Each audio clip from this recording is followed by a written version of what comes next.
आप सही समझे Tushar ji. Strong entity set की टेबल बनती है और जो वीक एंटिटी सेट है उसके साथ में स्ट्रॉन्ग एंटिटी सेट की प्राइमरी की ऐड होती है। अब वो हो सकता है कि कंपोजिट एट्रीब्यूट भी हो सकता है प्राइमरी की, मतलब एक से ज़्यादा कॉलम भी हो सकते हैं, सिंगल कॉलम भी हो सकते हैं। ठीक है ना। चलिए, लास्ट क्लास के अंदर जब अपन बात कर रहे थे सैड के अंदर, हमने जनरल बात की थी। हमने बात की थी सिस्टम एनालिसिस डिजाइन के अंदर जब हम सिस्टम डेवलप करते हैं तो सिस्टम डेवलपमेंट लाइफ साइकिल की कौन कौन सी स्टेप्स होती हैं। बेसिकली हमने बात स्टार्ट की थी कि प्रिलिमिनरी इन्वेस्टिगेशन होता है, फिजिबिलिटी स्टडी होती है, एनालिसिस होता है, डिज़ाइन होता है, कोडिंग होती है, यही अपन तमाम बातें कर रहे थे। ठीक है ना। अब हम इनकी एक एक करके डेप्थ में चलते हैं। सबसे पहले हम बात करते हैं सिस्टम प्लानिंग की। सिस्टम प्लानिंग की, राइट।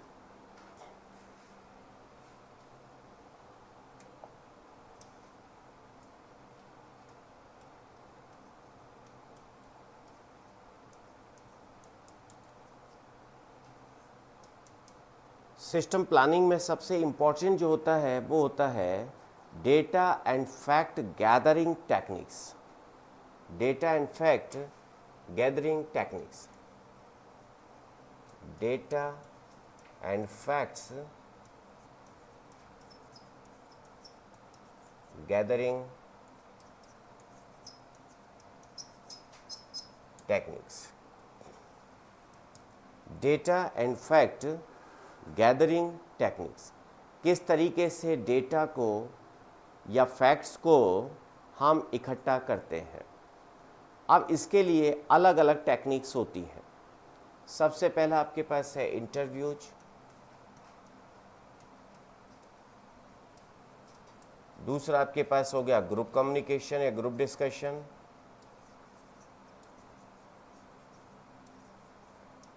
ग्रुप कम्युनिकेशन या ग्रुप डिस्कशन। ठीक है। क्वेश्चन रीज। एसडीएलसी के सारे स्टेप्स ही पढ़ेंगे ना सुनीता जी अपन। एसडीएलसी के जो स्टेप्स अपन ने पढ़े थे वो सारे ही पढ़ेंगे ना डिटेल में।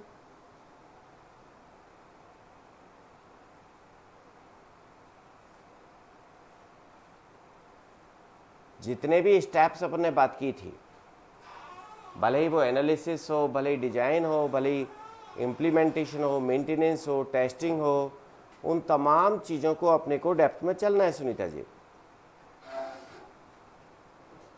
ठीक है। ग्रुप डिस्कशन, क्वेश्चनियर्स,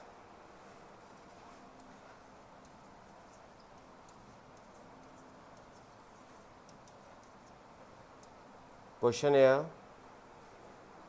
प्रेजेंटेशंस,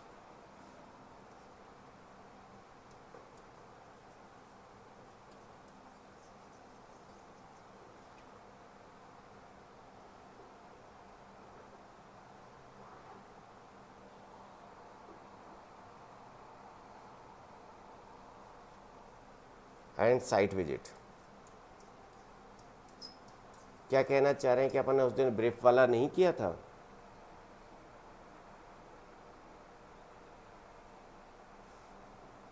देखिए,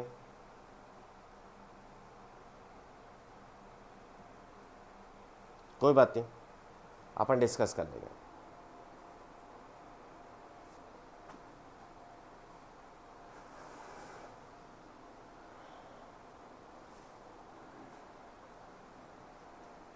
ओके, ठीक है सुनीता जी।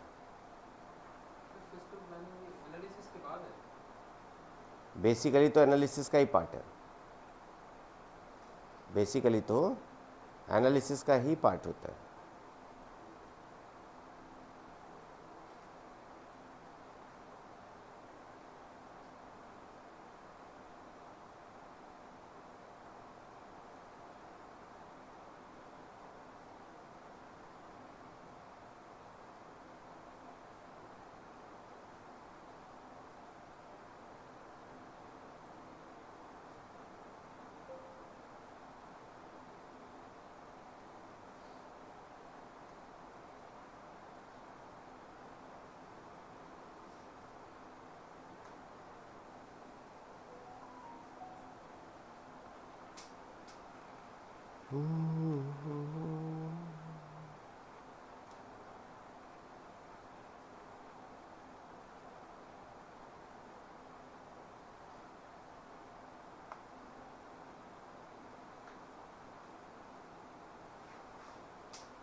मैं ज़रा वो स्टेप्स निकाल लेता हूँ जो अपन उस दिन डिस्कस कर रहे थे।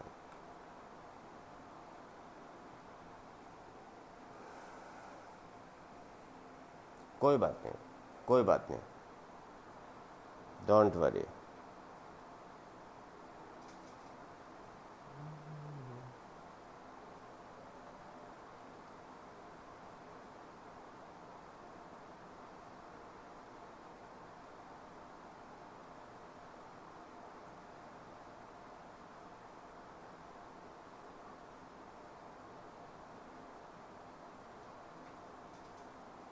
ओके, जो वेरियस फेजेज की बात जो अपन कर रहे थे, पहले अपन उस पर आ जाते हैं जैसा आप कह रहे हैं।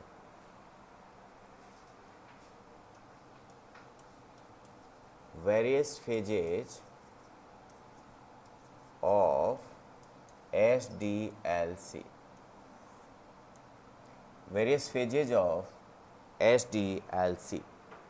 SDLC के कौन कौन से फेजेज है? लास्ट क्लास में जैसा अपन पढ़ रहे थे, सबसे पहले हमने प्रिलिमिनरी इन्वेस्टिगेशंस के लिए बात की थी। सबसे पहले अपने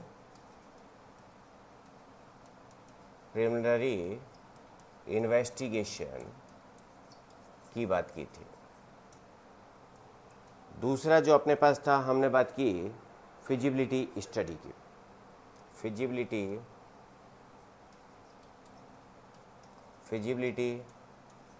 स्टडी की बात की। तीसरा अपने पास जो था, सिस्टम एनालिसिस की बात की। सिस्टम एनालिसिस की बात की। चौथा अपने पास जो था, सिस्टम डिजाइन की बात की। सिस्टम डिजाइन, ये बात अपन कर रहे थे। इसके बाद आपके पास था डेवलपमेंट ऑफ सॉफ्टवेयर की बात कर रहे थे।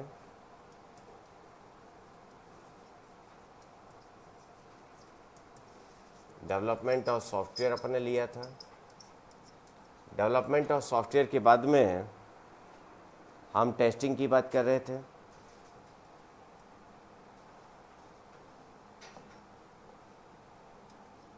सिस्टम टेस्टिंग की बात कर रहे थे।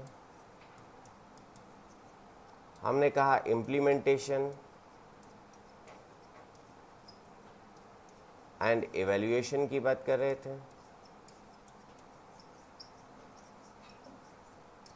एंड एट लास्ट अपने पास था मेंटेनेंस की बात थी।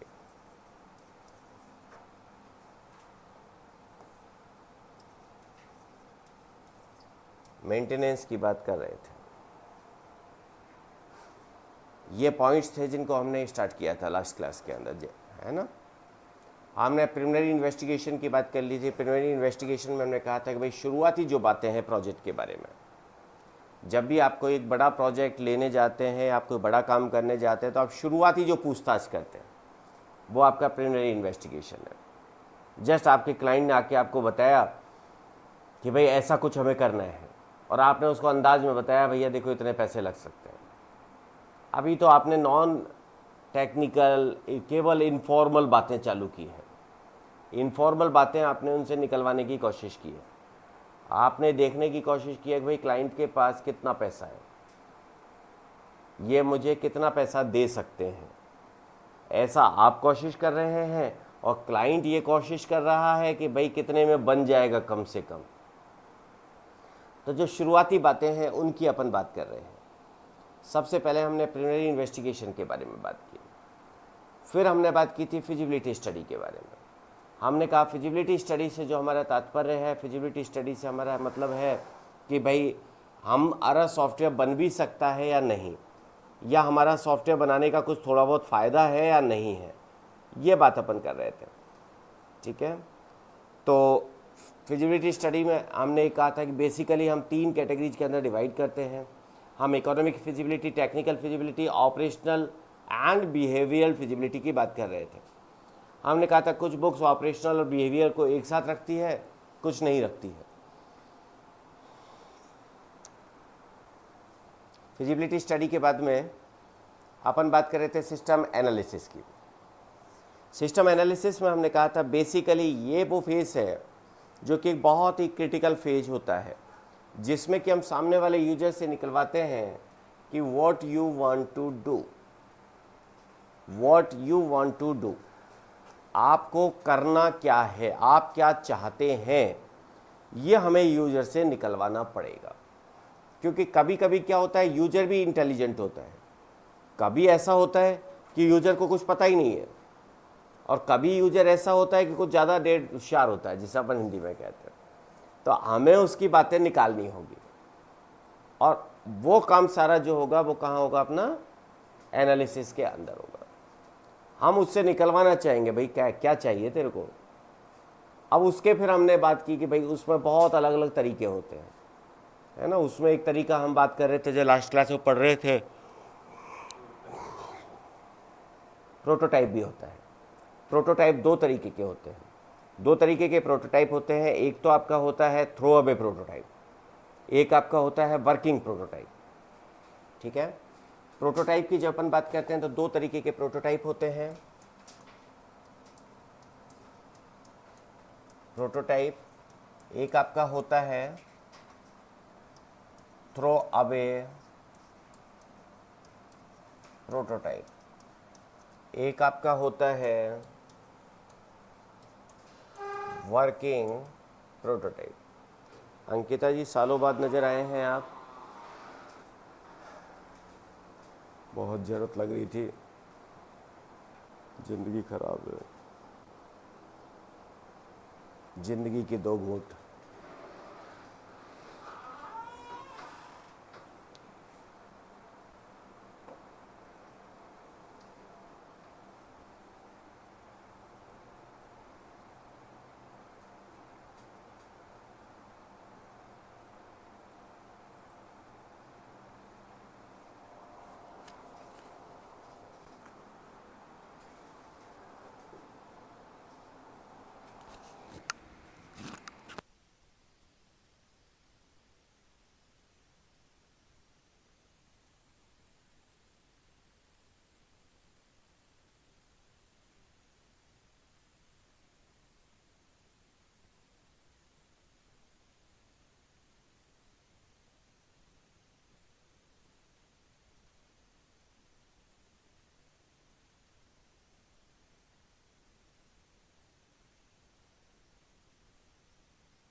कुछ घपला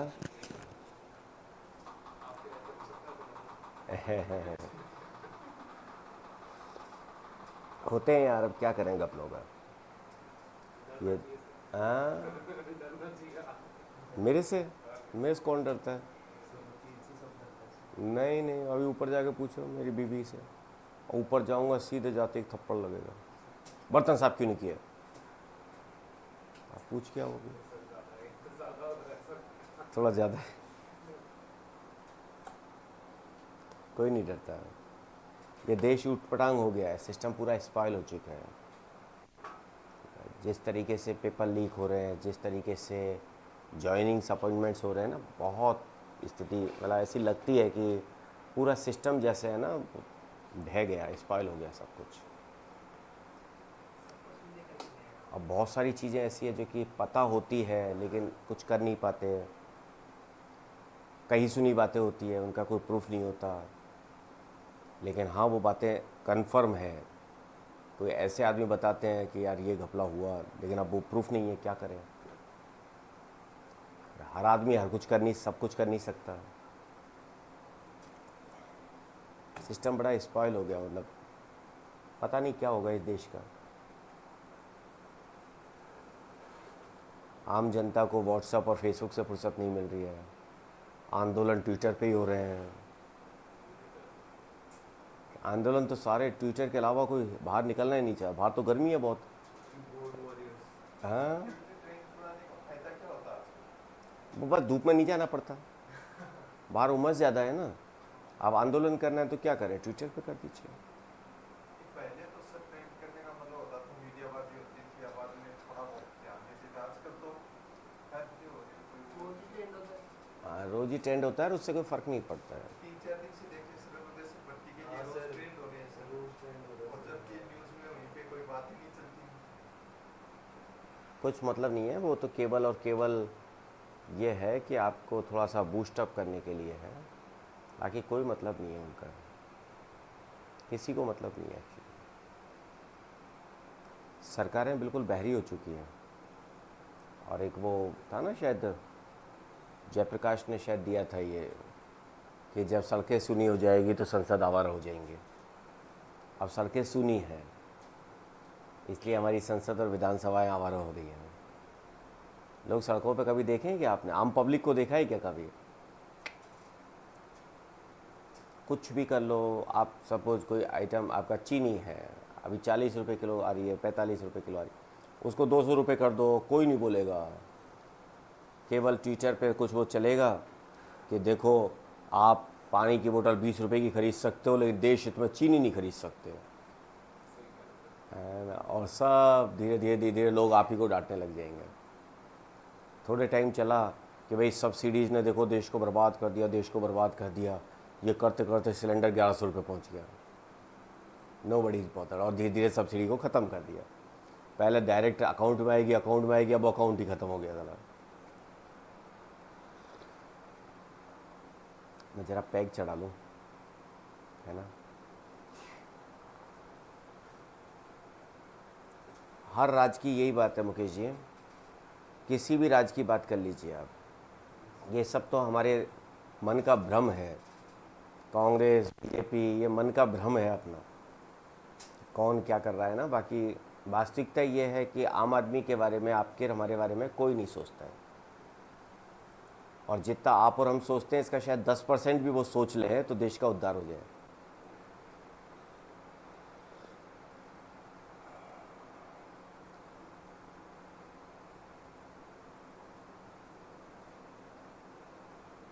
पार्टियां मन का भ्रम हो गई हैं।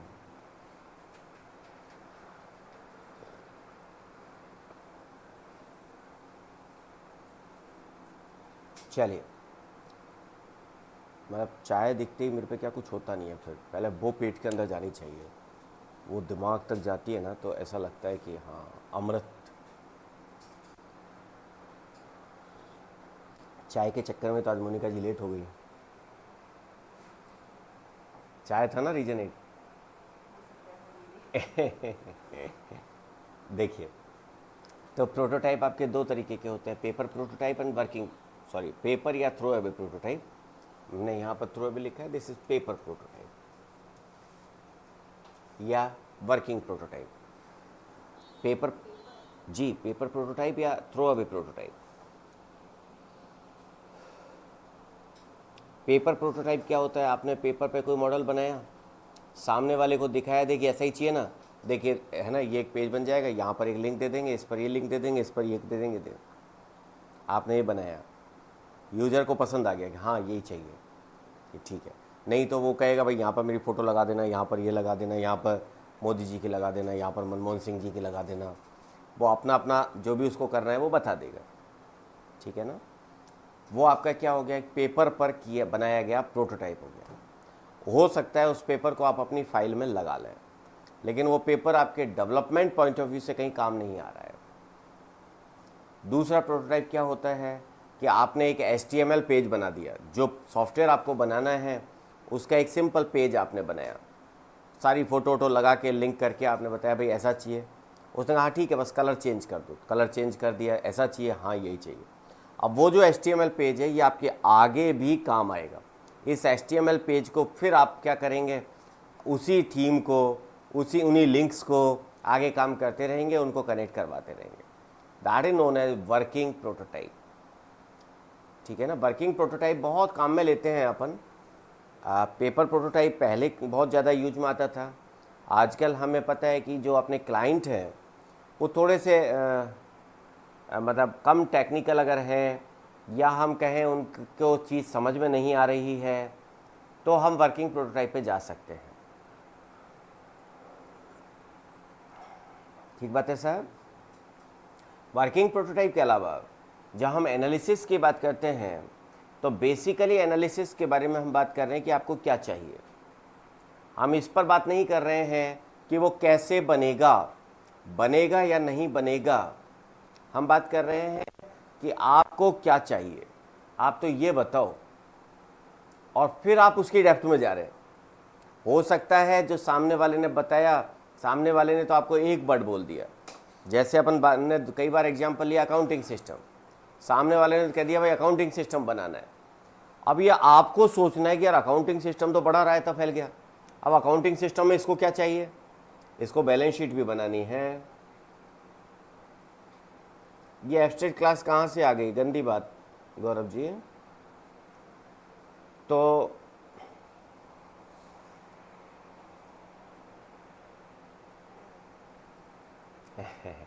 एनालिसिस में बेसिकली अपन डिस्कस करते हैं कि हमें क्या करना है।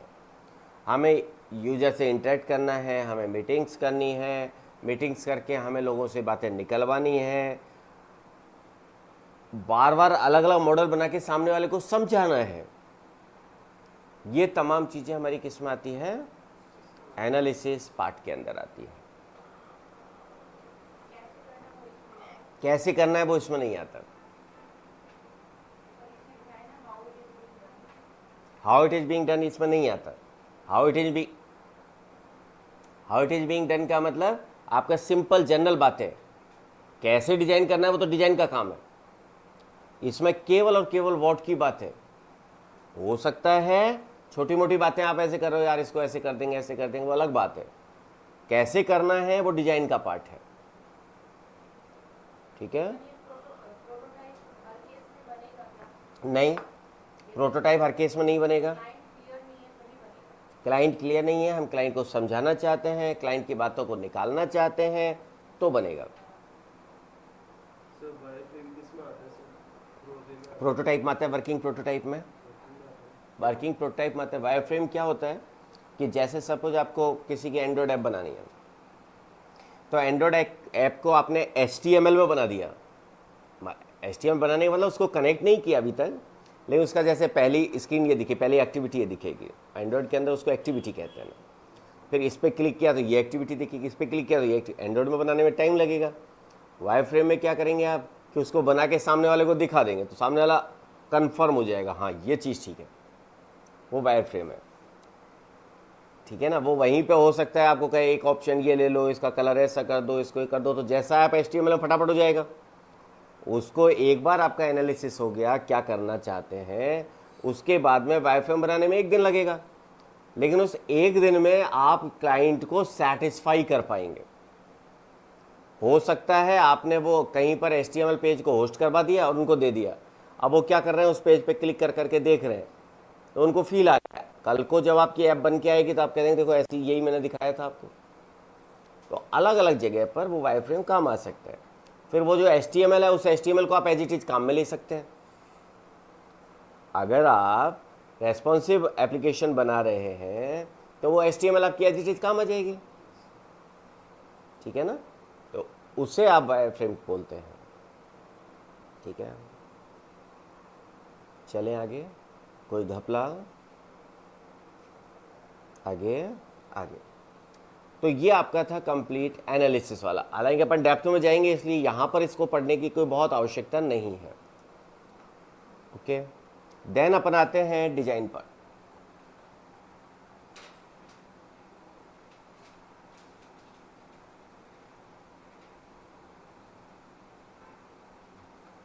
जी, डेवलपमेंट टीम को देने से पहले श्योर हो जाएं कि करना क्या है। तुषार जी, इसमें ये नहीं है कि डेवलपमेंट टीम इन्वॉल्व ही नहीं होगी। हो सकता है डेवलपमेंट टीम भी आपके साथ काम कर रही हो सकता है डेवलपमेंट टीम आपकी प्लानिंग का हिस्सा हो। हाँ, लेकिन हमारा मतलब है कि डेवलपमेंट से पहले ये चीज़ हम तय कर लेते हैं कि करना क्या है। कभी कभी ऐसा होता है कि हम प्रोजेक्ट चालू कर देते हैं और जैसे हमने डायरेक्ट प्रोजेक्ट चालू कर दिया तो वो आपको हमेशा प्रॉब्लम देगा। शायद 1% केस में वो सक्सेस हो जाए, 99% केस में तो फेल ही होना है, क्योंकि हमने एक्चुअली यूजर की रिक्वायरमेंट्स को समझा नहीं। तो वो जैसे जैसे हम आगे बढ़ते हैं यूजर की रिक्वायरमेंट्स चेंज होती है, यूजर की रिक्वायरमेंट्स बढ़ती है। आपने तो केवल वही सोचा जो सामने वाले ने कहा। जो आप कह रहे थे पंकज जी, आपने देखा होगा कि आपके 99 प्रोजेक्ट या तो बजट ओवररन हो गए, आपने उसको 15 डेज मान के चला, वो 3 महीने पहुंच गया, 4 महीने पहुंच गया, इतना। ये नहीं कि 15 के 17 दिन हो गए, वो पहुंचा होगा 4 महीने, 5 महीने, 6 महीने। तो जिस प्रोजेक्ट में आपने 5,000 रुपये लिए और वो 6 महीने चल गया तो कोई मतलब नहीं रहा ना, वो तो फेल हो गया प्रोजेक्ट। तो हमेशा जब भी अपन काम कर रहे हैं तो ये तय करना चाहिए कि हमें वास्तव में क्या करना है। सर आईटी में डेडलाइन भी नहीं होती सर। नहीं होती है, सर फिक्स डेडलाइन नहीं होती सर। होती है, लेकिन प्रॉब्लम कहाँ आती है, प्रॉब्लम कहाँ आती है कि हम एनालिसिस नहीं करते। प्रॉब्लम कहाँ आती है कि हम जो छोटी कंपनी है, जैसे सपोज मेरी कंपनी है, 2 लोग काम कर रहे हैं, मुझे चिंता रहती है काम आए। तो इस चक्कर में मैं तुरंत कह देता हूँ अरे हाँ मैं कर दूंगा, 15 दिन में कर दूंगा, 20 दिन में कर दूंगा, लेकिन वो हो नहीं पाता है। क्यों? क्योंकि उसकी रिक्वायरमेंट बड़ी है, मुझे तो किसी तरह काम समेटना है, लेना है। ये हम छोटी कंपनीज की प्रॉब्लम है, ठीक है ना। डेडलाइन होती है निश्चित रूप से। क्लाइंट भी इतना प्रोफेशनल नहीं है। जो प्रोफेशनल क्लाइंट आपके होते हैं वो तो खून पी जाएंगे एक दिन डिले होते ही, क्योंकि सॉफ्टवेयर इंजीनियरिंग का कंसेप्ट है कि कोई भी प्रोजेक्ट एक बार में एक दिन ही डिले होता है, वो एक एक दिन करके डिले होगा सालों तक। अगर आपने एक दिन डिले एक्सेप्ट कर लिया तो वो बढ़ता जाएगा, ठीक है ना। ये जो हमारी प्रॉब्लम है वो हमारी छोटी कंपनी का हमारी प्रॉब्लम है, हमारी छोटी कंपनी की प्रॉब्लम है। हमारे क्लाइंट्स इतने प्रोफेशनल नहीं है, हम इतने प्रोफेशनल नहीं है। अगर आप प्रोफेशनल हैं, क्लाइंट आपके पास आने का टाइम ले रहा है, कह रहा है मैं आ जाऊँ, आप कहोगे नहीं अभी मत आओ, अभी तो आप शाम को 6 बजे मिलेंगे, जबकि ऐसा नहीं होगा। आप कहोगे अरे मैं आ रहा हूँ, तो रुक तो सही, तू तो पैसे देगा भाई, तू तो ईश्वर है। ये हमारी प्रॉब्लम होती है, ये हमारा प्रोफेशनल एटीट्यूड शो नहीं करता, ठीक है ना, इसलिए दिक्कतें आती है। देन आपके पास डिजाइन पार्ट आता है। डिजाइन पार्ट के अंदर हम बात करते हैं how it will be done. How design part के अंदर हम बात करते हैं how it will be done. जब डिजाइन पार्ट हम पढ़ेंगे system design,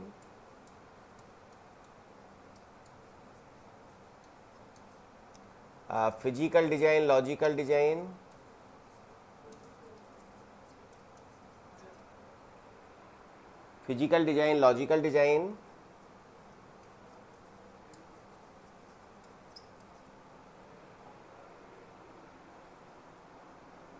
physical design, logical design, data design, IO design,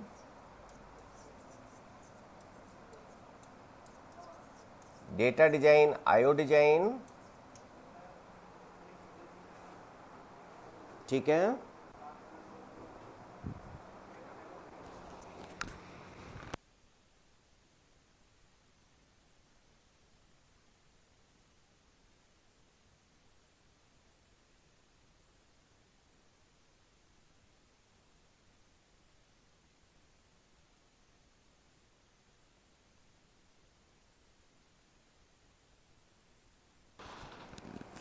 data design, IO design, even आप कहते हैं जो आपका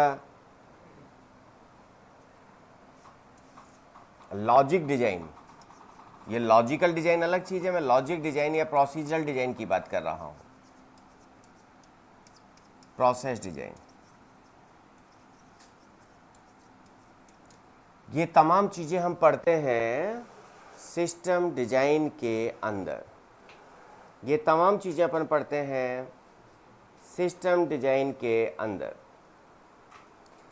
बेसिकली सिस्टम डिजाइन क्या, ये डिजाइनिंग पार्ट क्या है? डिजाइनिंग पार्ट के अंदर जो एक्चुअली हमारी रिक्वायरमेंट है और जो एक्चुअल सॉफ्टवेयर डेवलपमेंट है, उन दोनों के बीच का काम हम करते हैं।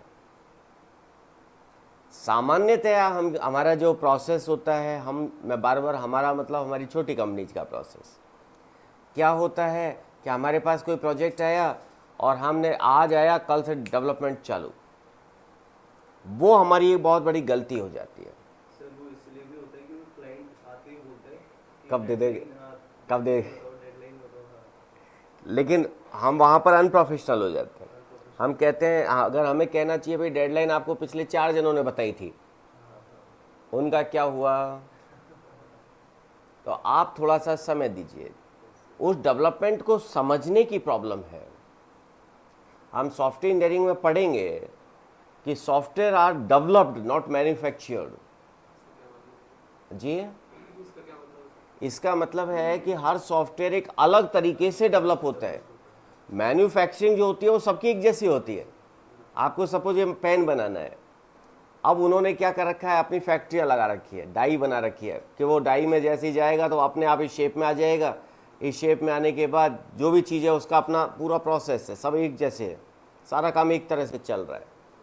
लेकिन ये क्या होता है, इंजीनियर्ड होता है, डेवलप्ड होता है। हर प्रोजेक्ट, भले ही दो प्रोजेक्ट आप एक जैसे बना रहे, पेरोल सिस्टम बना रहे, 2 अलग अलग लोग बना रहे, अलग अलग कंपनी का बना रहे, कभी भी एक जैसा हो ही नहीं सकता, कभी भी एक जैसा संभव ही नहीं है। तो आप जो बना रहे हैं वो कैसे बनेगा, क्या होगा, क्या क्या डिजाइन करना है, वो तमाम चीजें हम डिजाइन के अंदर पढ़ते हैं। ठीक है भाई जी। सिस्टम डिजाइन हम पढ़ते हैं। सिस्टम डिजाइन में हम क्या बात करते हैं, सिस्टम डिजाइन में हम ओवरऑल सिस्टम की बात करते हैं, ओवरऑल जनरल बात करते हैं कि भैया इसको कितने भागों में तोड़ा जाए। लॉजिकल डिजाइन की बात करते हैं। लॉजिकल डिजाइन, जबकि हम ये कह रहे हैं भाई हम कंसेप्चुअल बात करेंगे। फिजिकल डिजाइन हम बिल्कुल डेटाबेस पे या जो भी हम काम कर रहे हैं उसके डेप्थ में जाके बात कर रहे हैं।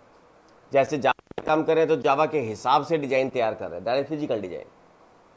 आपने लैंग्वेज इंडिपेंडेंट बात की तो लॉजिकल डिजाइन हो गया कि भाई अभी तो हम कंसेप्ट की बात कर रहे हैं, ठीक है ना, क्विक शॉर्ट काम में लेना है, अभी तो हमने केवल ये बात की है ना।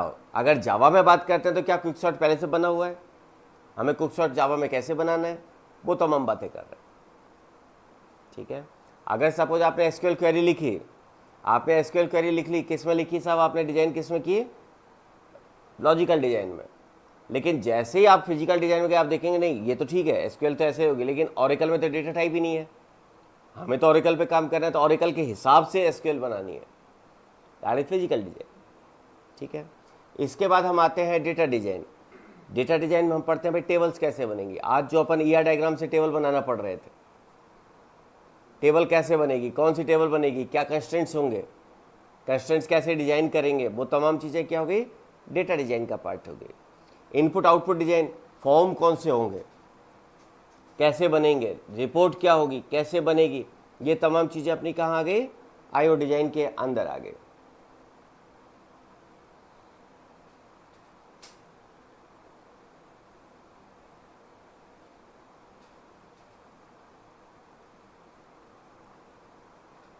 ठीक है,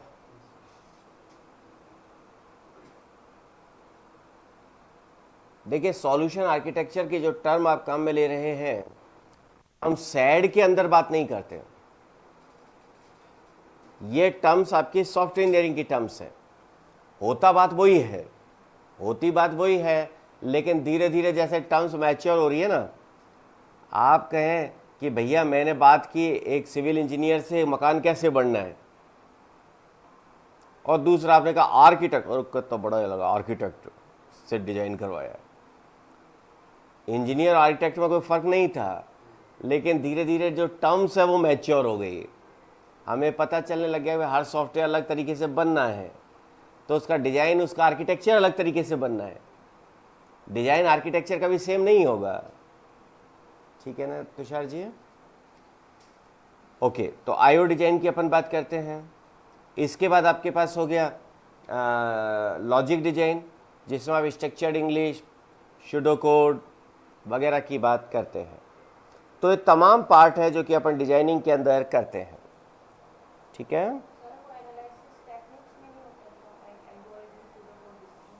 नहीं नहीं, ये तो डिजाइनिंग का पार्ट है, ये तो डिजाइनिंग। कहाँ पर? नहीं, डिजाइनिंग में आएगा।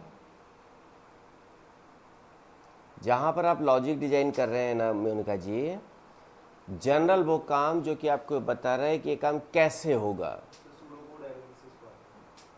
शूडो कोड भी आपका डिजाइनिंग का पार्ट है, स्ट्रक्चर्ड इंग्लिश भी आपका डिजाइनिंग का पार्ट है, क्योंकि वो आपको बता रहा है कि कैसे लॉजिक डिजाइन होगा।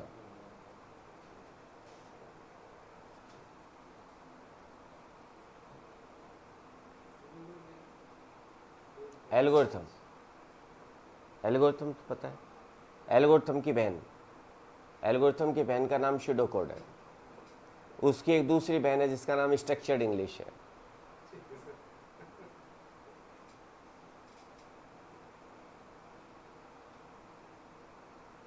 ऐसे बहुत सारे मॉडल्स हैं, अपन पढ़ेंगे। डिसीजन टेबल हो सकता है, डिसीजन ट्री हो सकता है, स्ट्रक्चर्ड इंग्लिश हो सकता है ना। ये सारा आपके किसका पार्ट है? डिजाइनिंग का पार्ट है। ओके,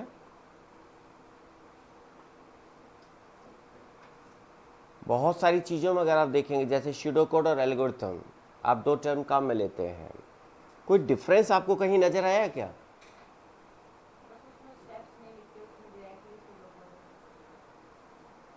लेकिन अगर आप दूसरे कंटेक्स्ट में आ जाइए, आपने डेटा स्ट्रक्चर पढ़ा है, आपने MCA, BTech, MSc कहीं भी, उसमें आपके पास शॉम सीरीज वाली बुक थी, है ना। एक बुक आपके पास टेननबम थी। टेननबम का जो कोड था वो करीब, अगर C के साथ ले रहे हैं तो उसकी एल्गोरिथम C जैसी एल्गोरिथम थी।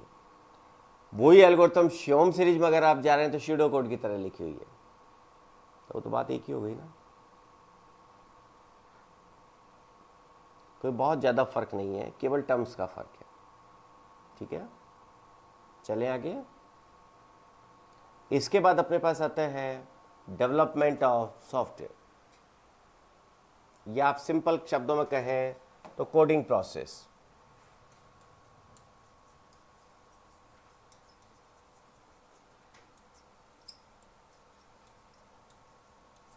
Coding process, development of software या कोडिंग प्रोसेस।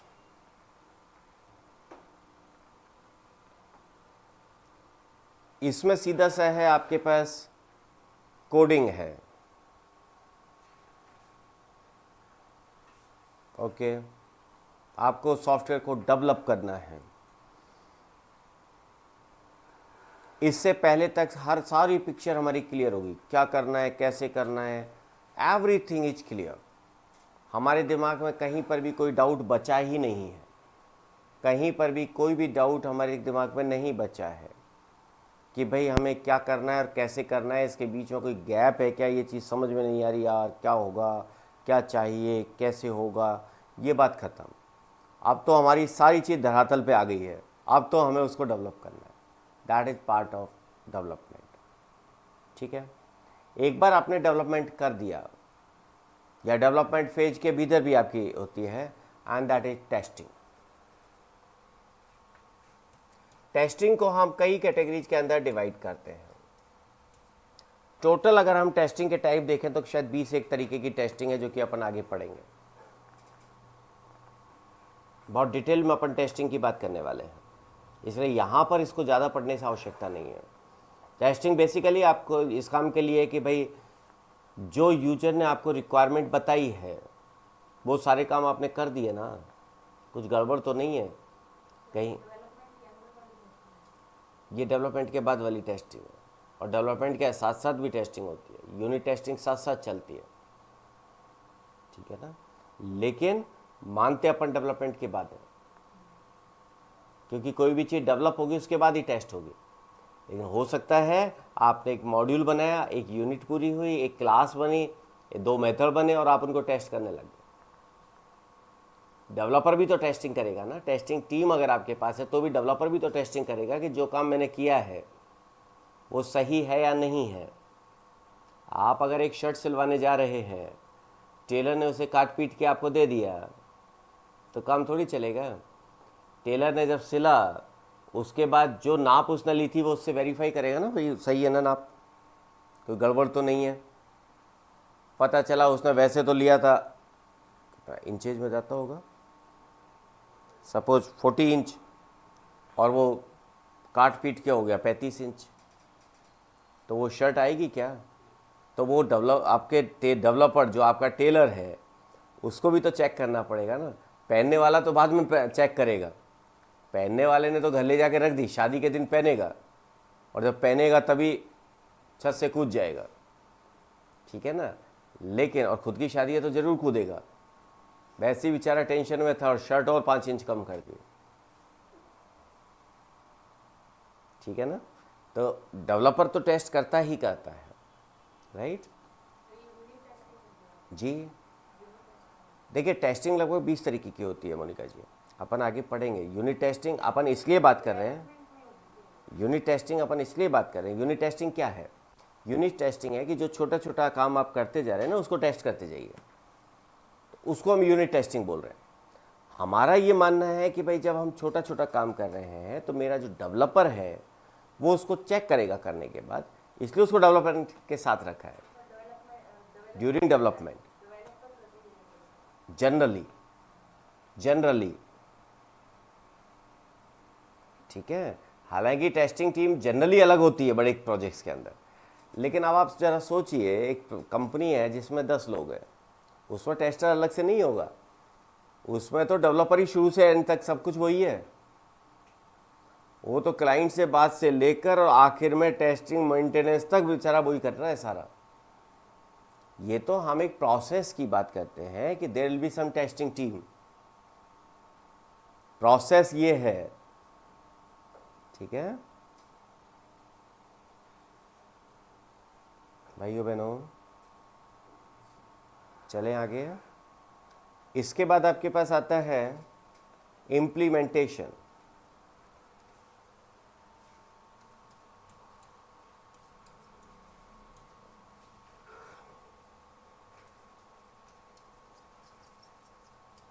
इम्प्लीमेंटेशन, आपने एक बार सॉफ्टवेयर बना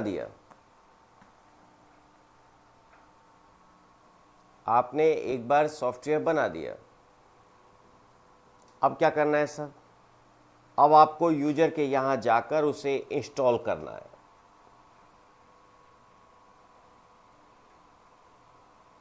यूजर के यहां पहले से कोई सॉफ्टवेयर चल रहा था,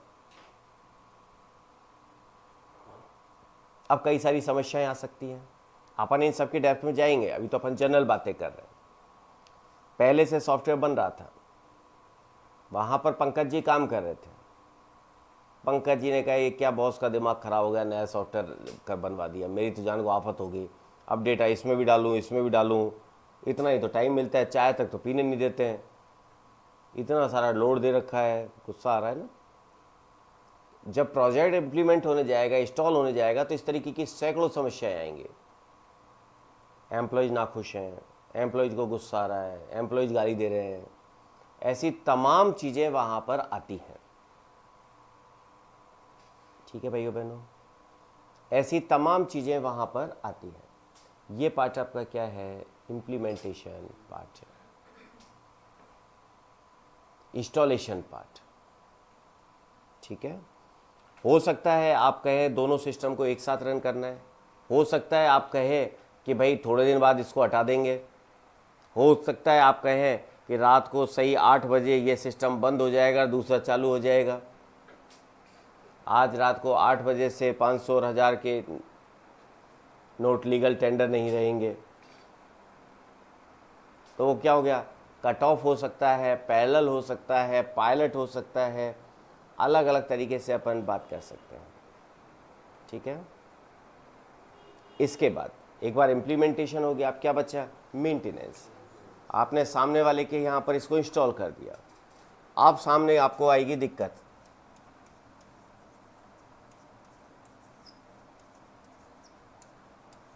आपका क्लाइंट आपको डेली फ़ोन करेगा, अरे भाई साहब स्लो चल रहा है। बिल्कुल आ सकती है माइग्रेशन में डेटा की दिक्कत।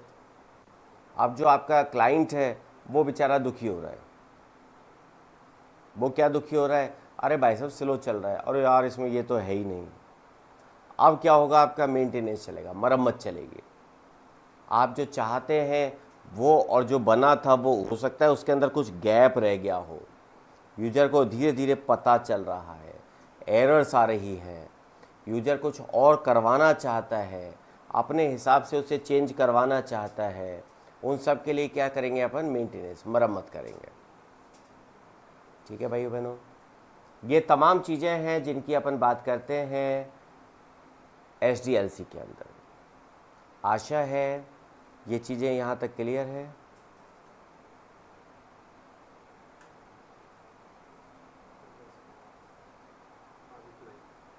नहीं तो जावा भी तो पढ़ेंगे, जावा के बिना थोड़ी काम चलेगा।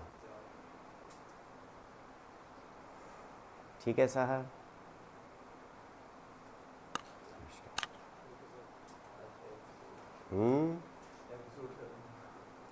जेडी सैड का एपिसोड का था।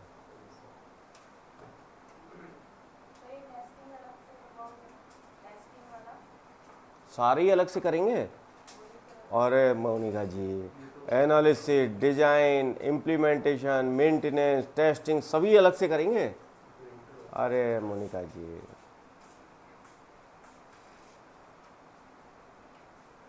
और इतना डेप्थ में करेंगे कि आपने वो चीज़ें सुनी ही नहीं होंगी कभी जीवन में, कि टेस्टिंग में ये भी होता है। ये तो केवल आपको कि टर्म्स जब आ रहे हैं तो आपको आइडिया हो कि टेस्टिंग क्या होता है, मेंटेनेंस क्या होता है, इसके लिए। ठीक है ना।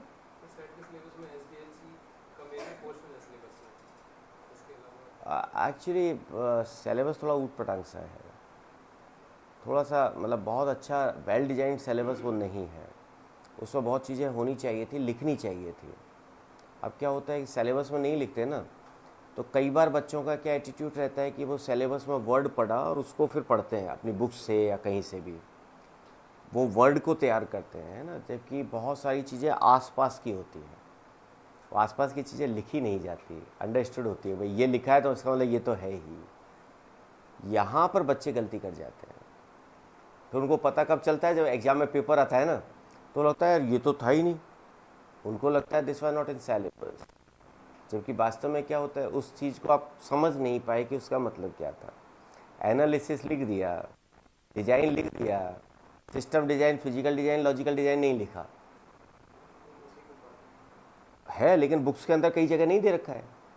अगर दे रखा है तो एक एक लाइन दे रखी है, लॉजिकल डिजाइन क्या, फिजिकल डिजाइन क्या, खत्म। क्वेश्चन आपका आ रहा है कि लॉजिकल डिजाइन फिजिकल डिजाइन में डिफरेंस का है ना, तो वहां पर आप तो उलझ गए ना, वो चीज़ें जो है वो आपके सिलेबस को समझने वाली चीज़ें हैं। अभी जैसे आप जैसे कराओगे सिलेबस उसमें SDLC हो गया। मैं तो वो करवाऊँगा जो आपके सिलेबस का पूरी तरीके से चीर फाड़ कर दो।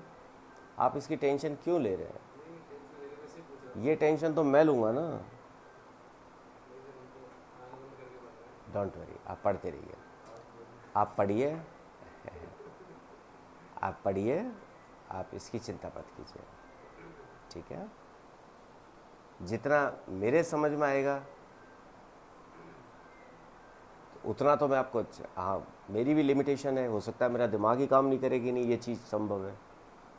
ऐसा जनरली होता नहीं है, लेकिन हो जाएगा। कोई ऐसा टॉपिक है जो कि मैंने सोचा ही नहीं कि ये भी सिलेबस में हो सकता है। मैं जितना ब्रॉड में ले जा सकता हूँ उतना लेके चलता हूँ, ये मेरी आदत का ही पार्ट है। नहीं सर मैं ऐसे वो नहीं कर रहा, मैं तो वैसे ही पूछ रहा था कि जैसे SDLC का इतनी सारी चीज़ें इसी का पार्ट है, कुछ भी हो गया, कुछ सॉफ्टवेयर इंजीनियरिंग का पार्ट आ गया, उसी पे ऑब्जेक्ट ओरिएंटेड आ गया, यही है फिर और भी है सर, मतलब इतना पूछ रहा यही है, इन्हीं के डेप्थ में जाइए ना, इनको ड्रिल डाउन कीजिए ना। टेस्टिंग जो आपकी 15-20 एक तरीके की टेस्टिंग है, इसके अलावा अपन ने बहुत पढ़ा था टेस्टिंग, आप शायद आ गए थे तब तक। टेस्टिंग क्या होती है, क्या क्या टेस्टिंग करनी होती है, क्यों करते हैं टेस्टिंग के, बहुत सारी चीज़ें अपन ने पढ़ी थी, क्या एट्रीब्यूट्स हैं, वो तमाम चीज़ें अपन ने पढ़ी थी। क्योंकि क्वेश्चन तो उन पे से आता है, ये black box testing, white box testing, alpha testing, beta testing, चिन्नी चिन्नी सी चीज़ें हैं, एक एक लाइन की चीज़ें, क्वेश्चन उनमें से पूछा ही नहीं जाता। उनमें से तो क्या क्वेश्चन नहीं, एक दो क्वेश्चन, 3 क्वेश्चन, बाकी तो फालतू बातों में बनते हैं, ठीक है? चलिए 5 मिनट के बाद अपन जावा का सत्यानाश करेंगे।